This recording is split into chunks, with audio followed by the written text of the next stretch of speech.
তো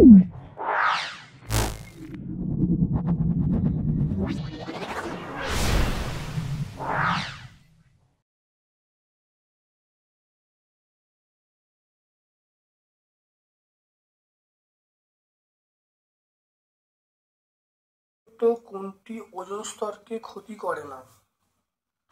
ওজোন স্তরকে ক্ষতি করে না কার্বন ডাইঅক্সাইড। কোন সম্পর্কটি আদর্শ গ্যাসের ক্ষেত্রে প্রযোজ্য? আদর্শ আমরা বলবো পিভি সমান কনস্ট্যান্ট। আদর্শ গ্যাস মানে পিভি সমান কনস্ট্যান্ট, এই সমীকরণটা মেনে চলে। এখানে পিভি সমান কনস্ট্যান্টটাকে একটাও দেখতে পাচ্ছি না, তাহলে আমরা অপশন ডি বলবো। আদর্শ গ্যাস সমীকরণ এখানে একটাও নয়, পিভি সমান কনস্ট্যান্ট। তারপর দেখে নাও একবর্ণী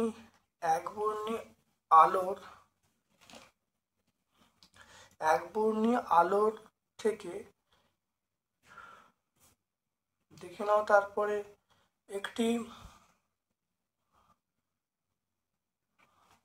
একটি একবর্ণী আলো বায়ু থেকে কাঁচে প্রতিষ্ঠিত হলো, আলোর কম্পাঙ্ক কি হবে? আলোর কম্পাঙ্ক একই থাকবে। কোনটি তরঙ্গদৈর্ঘ্য সর্বাধিক? দেখে নাও এক্স রশ্মি, গামা রশ্মি, অবলোহিত রশ্মি, অতিবেগুনি রশ্মি। অবলোহিত রশ্মি দেখো তরঙ্গদৈর্ঘ্য বেশি, অতিবেগুনি রশ্মি তাহলে দেখো সবচেয়ে কম গামা রশ্মি, তারপরে এক্স রশ্মি, তারপরে অবলোহিত, তারপরে অতিবেগুনি, তারপরে অবলোহিত। তাহলে অবলোহিত তরঙ্গদৈর্ঘ্য সবচেয়ে বেশি, তার বলবো অবলোহিত রশ্মি। অবতল দর্পণের বক্রতা ব্যাসার্ধ ফোকাস দূরত্বের মধ্যে সম্পর্ক আমরা বলবো এফ সমান r/2। কোনটির পারমাণবিক ব্যাসার্ধ সর্বাধিক? পারমাণবিক ব্যাসার্ধ সর্বাধিক আমরা কি বলবো?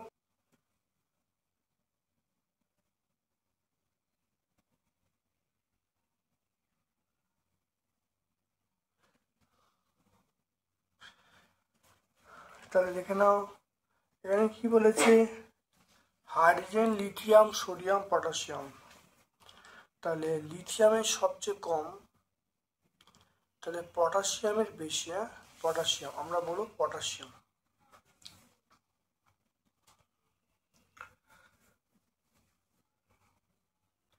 যে যৌগের অণুতে দুটি দ্বিবন্ধন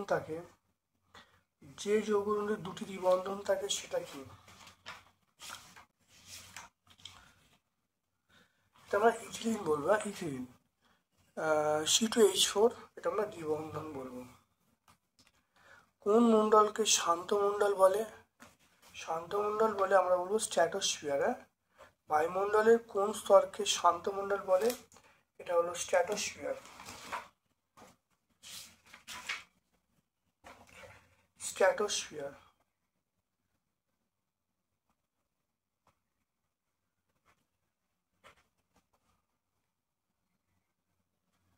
বায়ুমণ্ডলের কোন স্তরকে শান্ত মণ্ডল বলে? এটা হলো স্ট্র্যাটোস্ফিয়ার।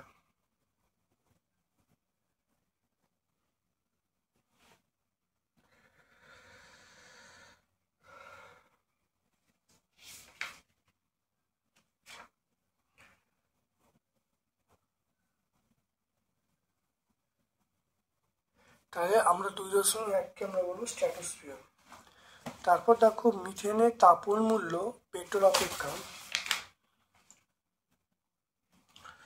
দেখে নাও মিথেন মানে প্রাকৃতিক গ্যাস, আর পেট্রোল অপেক্ষা দেখো প্রাকৃতিক গ্যাস দেখে নাও এইটা আছে, আর পেট্রোল দেখো এইটা আছে।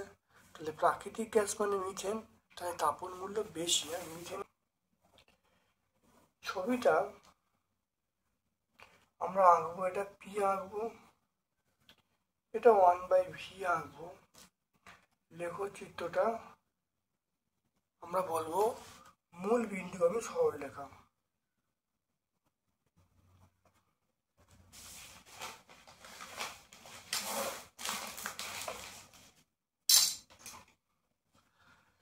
আমরা বলবো মূল বিন্দুগামী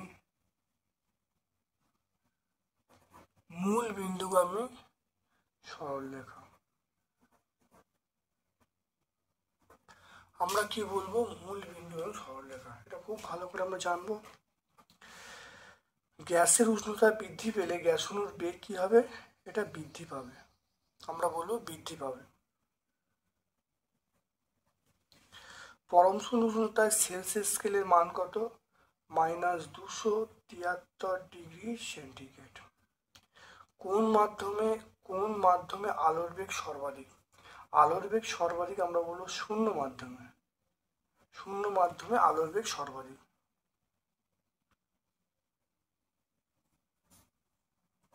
তারপর দেখো অথবা প্রশ্ন, শ্রেণের সূত্রের সমীকরণ লিখতে বলছে।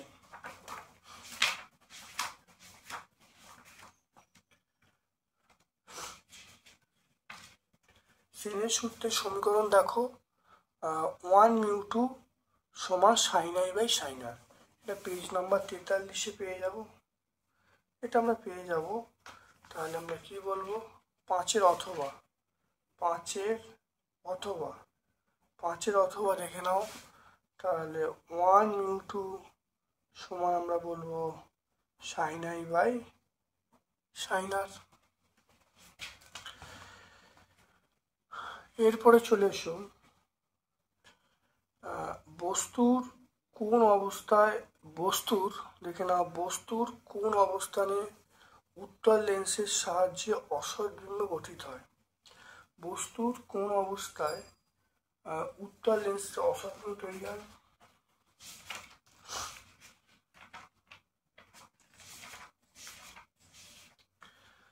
অসৎ বিম্ব তৈরি হয় যখন বস্তুকে ফোকাসের মধ্যে রাখা হয়। এটা পেজ নাম্বার 50 পেয়ে যাবে, পেজ নাম্বার 50।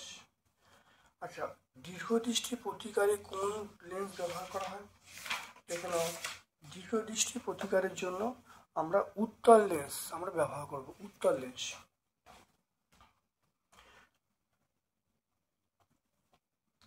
দুটি হ্যালোজেন মৌলিক উদাহরণ দিতে বলছে। নম্বরকে আমরা বলবো হ্যালোজেন মৌল, ফ্লুরিন, ক্লোরিন, ব্রোমিন, এগুলো আমরা বলবো কি বলবো, হ্যালোজেন মৌল। তাহলে ফ্লুরিন, ক্লোরিন, ব্রোমিন এগুলো বলবো। সমযোজী দ্বিবন্ধন আছে একটি মৌলিক অণু, সমযোজী এটা আমরা অক্সিজেন বলতে পারি, আমরা বলতে পারবো oxygen.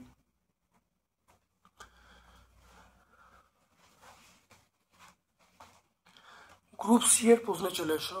Group C, green house effect কি।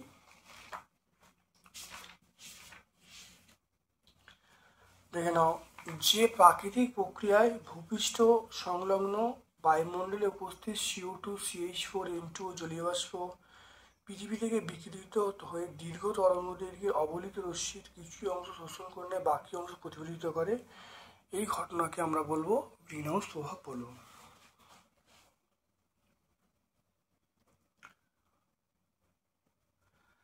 তারপরে দেখে নাও 3-এর দাগে 2-এরটা, 4 atm চাপে 300 কেলভিন তাপমাত্রায় 8 গ্রাম H2 গ্যাসের আয়তন বার করতে বলছে। P এর মান আমরা বলবো 4 atm, P এর মান 4 atm, T এর মান আমরা বলবো 300 কেলভিন, W এর মান 8 গ্রাম, R এর মান বলছে 0.082 litre ATM mole inverse kelvin inverse. আর M হাইড্রোজেনের মোলার ভর 2 গ্রাম পার মোল, হাইড্রোজেনের মোলার ভর হলো 2 গ্রাম পার মোল। এবার দেখে নাও, আমরা জানি পিভি এখানে কি চাইছে, যে ভি এর মানটা বার করতে বলছে। আমরা জানি PV equal to W/M RT। এখান থেকে দেখো ভি এর মানটা আমরা কি বলবো, WRT বাই আমরা PM বলবো। W এর মান কত, W এর মান আমরা 8 বলবো, আর R এর মান 0.082 বলবো, আর টি এর মানটা আমরা 300 বলবো, আর পি এর মান 4 বলবো, আর এম এর মানটা আমরা 2 বলবো। পি এর মান 4, দেখো পি এর মান কত, পি এর মান 4, এম এর মান 2। দেখো মানগুলো বসিয়ে দিয়েছি। তাহলে বসিয়ে দিতে এটা কাটাকুটি করলে 2, এটা কাটাকুটি করলে কেটে গেল, এটা গুণ করলে উত্তর পাবো। করলে দেখো ভি এর মানটা আমরা পেয়ে যাব 24.6। তাহলে আয়তন কত হবে,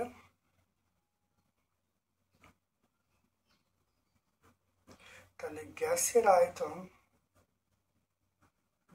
আয়তন আমরা বলবো 24.6 লিটার। খুব ভালো করে দেখে নাও, পি এর মান সবার মান বসিয়ে দিয়েছি, বসিয়ে দেখো আমি এখান থেকে পেয়ে গেলাম ভি এর মান 24.6।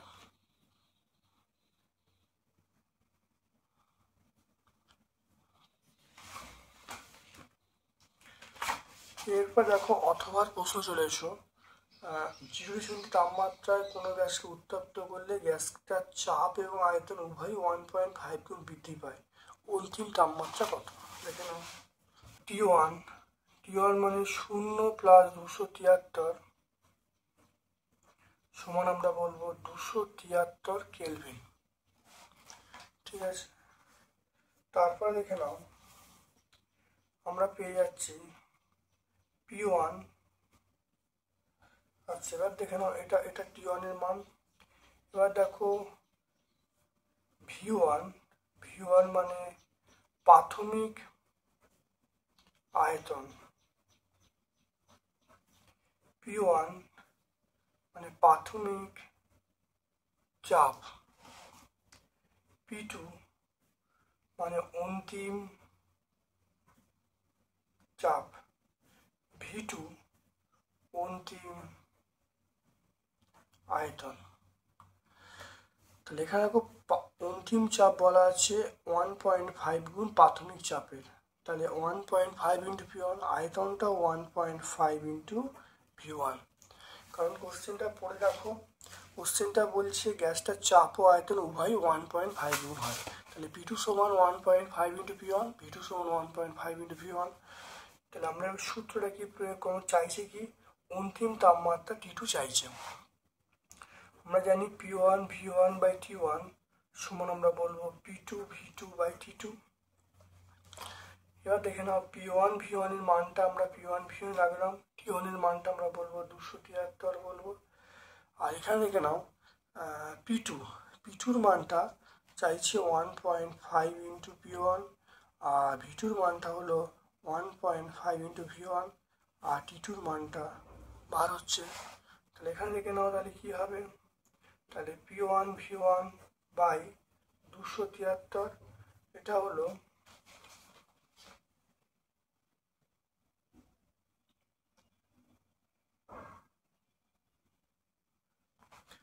এটা গুণ করলে যেটা আসবে 2.25, এটা P1 বাই T2, তাহলে এটা ক্যান্সেল হয়ে গেল।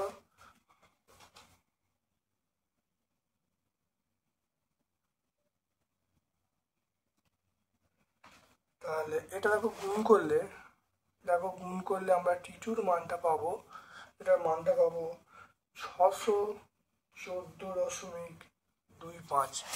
তাহলে অতএব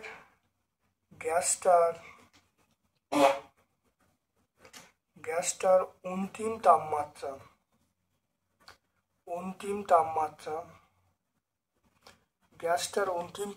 আমরা কত বলবো, সেটা হলো 614.25। সেটা থেকে আমরা বাদ দেবো 273 বাদ দেবো।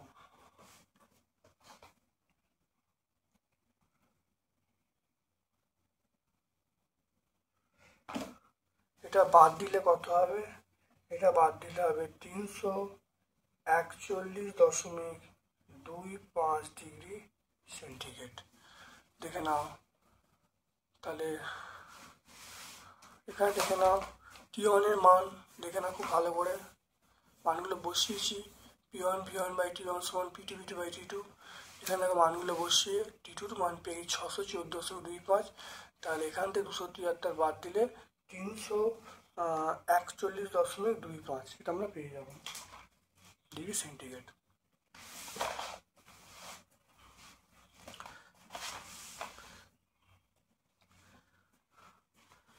এরপর দেখো তিনেরটা, দিনের বেলা আকাশ নীল লাগে কেন?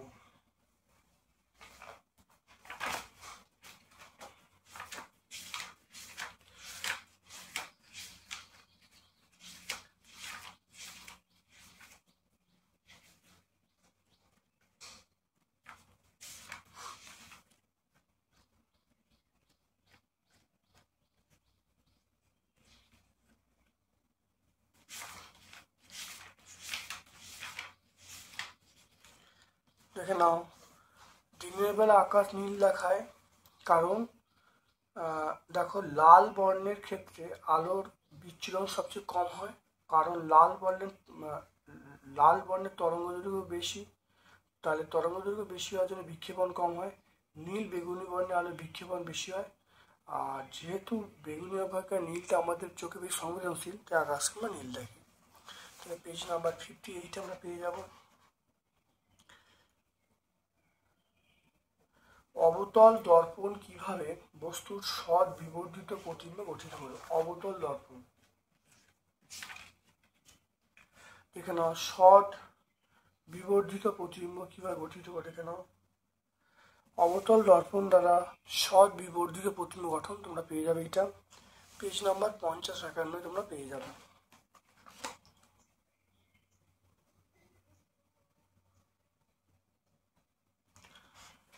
তারপরে দেখো আধুনিক দীর্ঘ পর্যায়ে সূত্রটি লিখতে বলছে। আধুনিক দীর্ঘ পর্যায়ে সূত্রটা লিখতে বলছে এবং দীর্ঘ পর্যায়ে শ্রেণী এবং পর্যায় কতটা দেখতে পাচ্ছ। মৌলের ভৌত রাসায়নিক ধর্ম তাদের পরমাণু ক্রমাঙ্ক বৃদ্ধির সঙ্গে পর্যায়ক্রমে পুনরাবৃত্তি হয়।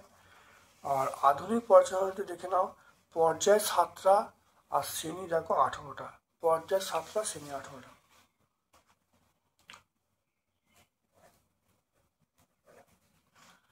সমযোজী তড়িৎ যোগের পার্থক্য লিখতে বলছে। দেখে নাও, সমযোজী পার্থক্য পেয়ে যাবে এখানে পেজ নাম্বার 107 পেয়ে যাবে। CO2 অণু লুইস ডট দেখাতে বলেছে।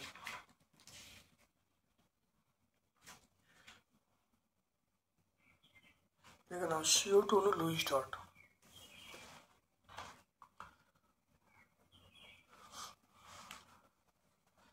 গ্রুপ ডি এ চলে এসো, চার্লসের সূত্র বিবৃত ব্যাখ্যা।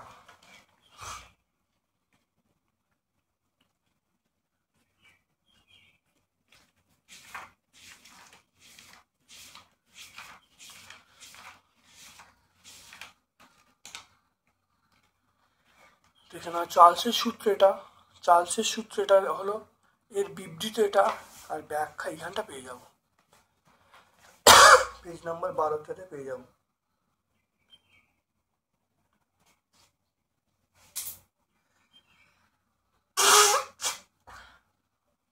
এরপর দেখো, গ্যাসের গতীয় তত্ত্বের মূল স্বীকার্যগুলি লিখতে বলছে। দেখো, গ্যাসের গতীয় তত্ত্বের স্বীকার্য আমরা প্রথম থেকে 4টে পয়েন্ট বলে দেবো, 1, 2, 3, আর এখানে এই 4টে পয়েন্ট আমরা বলে দেবো। তাহলে পেজ নাম্বার 18 পেয়ে যাব। কাঁচের স্ল্যাবের মধ্য দিয়ে প্রতিসরণের ক্ষেত্রে প্রমাণ করে আপাতিত নির্গম রশ্মি পরস্পর সমান্তরাল হয়।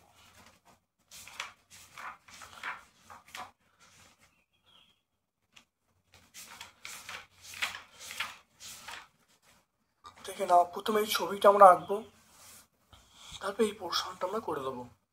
প্রথমে আমরা এখানে যে বি পয়েন্ট আছে, বি পয়েন্টে স্লিনের সূত্র প্রয়োগ করব, আর এখানে সি পয়েন্টে স্লিনের সূত্র প্রয়োগ করব, তারপরে গুণ করে আমরা বলবো R1 সমান R2 বলবো, তাহলে I1 সমান I2 প্রমাণ হয়ে যাবে। তাহলে পেজ নাম্বার 45 আমরা পেয়ে যাবো। ছবিটা 44-এ পাবো, কিন্তু থিওরিটা 45-এ আছে। চোখের স্বল্প দৃষ্টির কারণ এবং প্রতিকার লিখতে বলছে।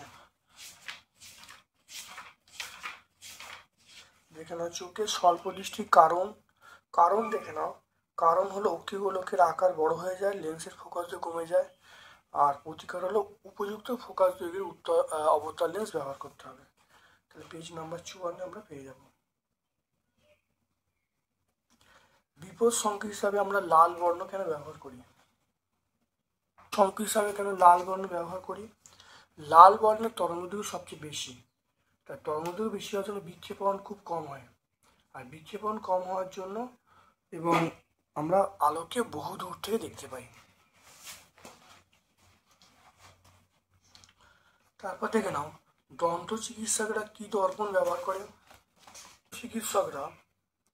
দন্ত চিকিৎসকরা অবশ্যই আমরা বলবো অবতল দর্পণ ব্যবহার করে। দন্ত চিকিৎসকরা ব্যবহার করে অবতল দর্পণ। আচ্ছা, এরপর চলে এসো দেখো 4টা চলে এসো। মৌলের তৈরি ঋণাত্মকতা কাকে বলে? পর্যায় সারণীতে পর্যায় শ্রেণী বরাবর কি পরিবর্তন হয়?